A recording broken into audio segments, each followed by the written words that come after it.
I slipped silently between the dusty shelves of the nearly empty library, clutching a hefty comparative literature volume to my chest. My desk lamp cast a warm halo, contrasting with the night's cool air drifting in through the tall windows. My name is Lana, and tonight I was not here for facts, I was here for someone. She was unmistakable. Alexia from modern philosophy class, draped in a lightweight knit sweater that grazed her collarbones and revealed a hint of tattoo at her nape. Every time she leaned over her notes, the fabric shifted, teasing glimpses of the pale, smooth skin beneath. Her dark hair spilled in loose waves, framing the curve of her shoulders. My heartbeat thrummed in my ears as I approached. The floorboards creaked softly underfoot. The distant rustle of her pages welcomed me. When she looked up, surprise and warmth flickered in her eyes. "Lana, studying for the exam?" She murmured, gently closing her book. I settled into the chair opposite her, placing my own tome on the table. My gaze traced the line of her lip as she traced my book's cover with her fingertips. In the hush of the library, my words fell like velvet. I didn't just come to study. I came for you. Alone. Alexia's lips curved in a slow, inviting smile.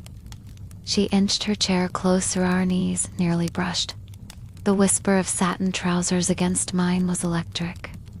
Her warm breath ghosted my cheek as she offered me a pen.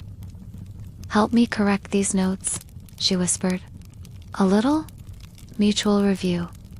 Her voice sparked a fire within me. I took the pen, breathing in the subtle scent of her shampoo. As I pointed out a typo, our hands brushed. A fleeting contact, our minds said. A deliciously conscious stroke, our bodies declared. My neck tingled with anticipation.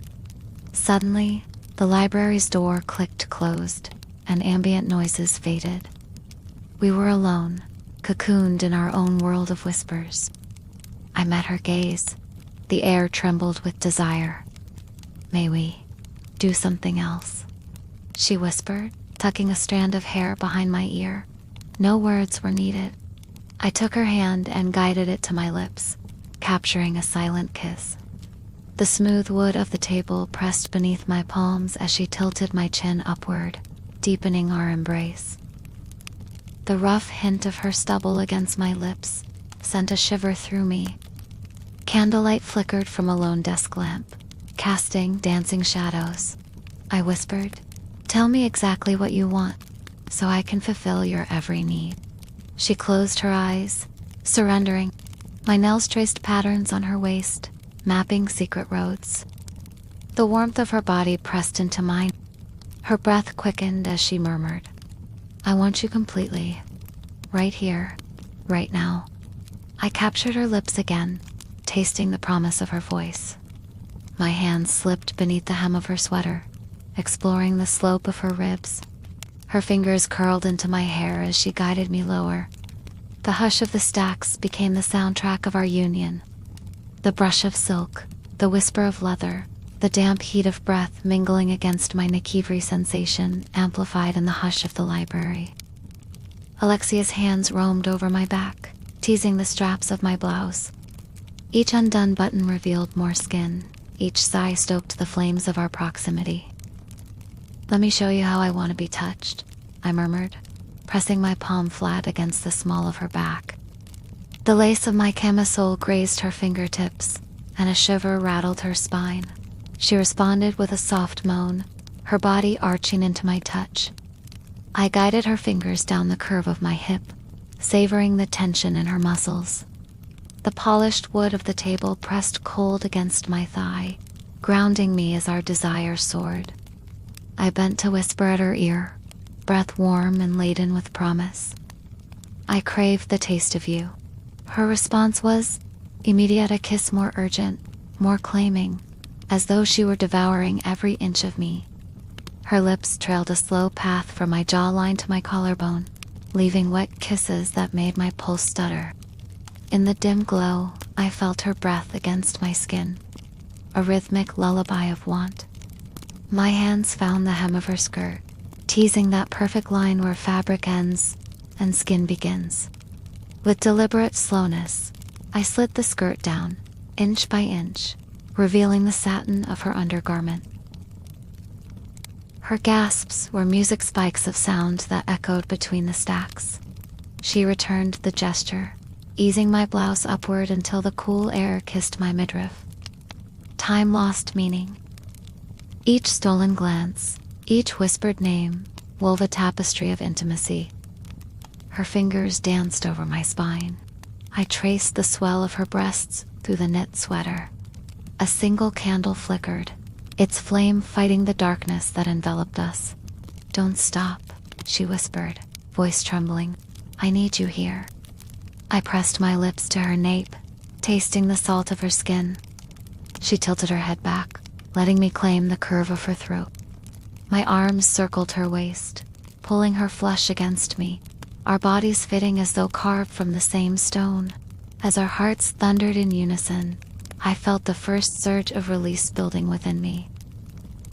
Alexia's hands gripped my hips, drawing me tighter. A soft moan escaped both our lips, a covenant of pleasure shared in secret. The moment before climax was a suspended, breathless shared heartbeat.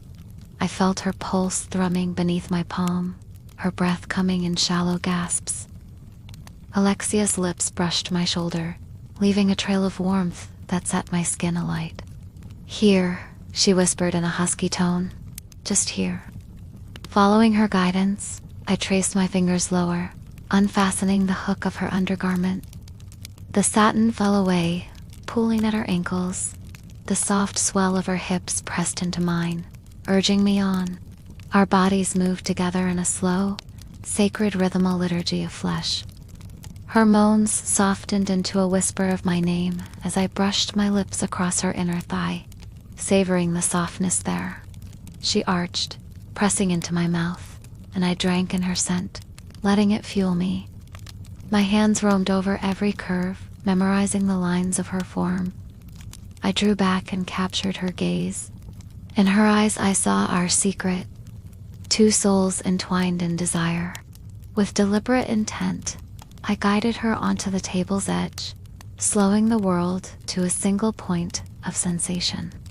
We met again in a kiss that unspooled all restraint. Fingers and lips danced in harmony, exploring, discovering, claiming. The hush of the library faded until only the music of our union remained. She gasped my name, and I responded with a soft promise. "You are my confession, my absolution." The final crest of pleasure washed over us in silence. Bodies trembling, we clung to each other, letting the aftershocks ripple through our skin. The candle's flame guttered and died, leaving us in the soft glow of first light creeping through the window. Wrapped in each other's arms, we sat on the wooden table, our breaths mingling. I brushed a strand of hair from her face and whispered, "I will never forget this." She smiled, eyes heavy with contentment. "Neither will I." Hand in hand, we left the stacks behind, stepping into the quiet dawn with hearts still racing and with the knowledge that some whispers demand to be heard.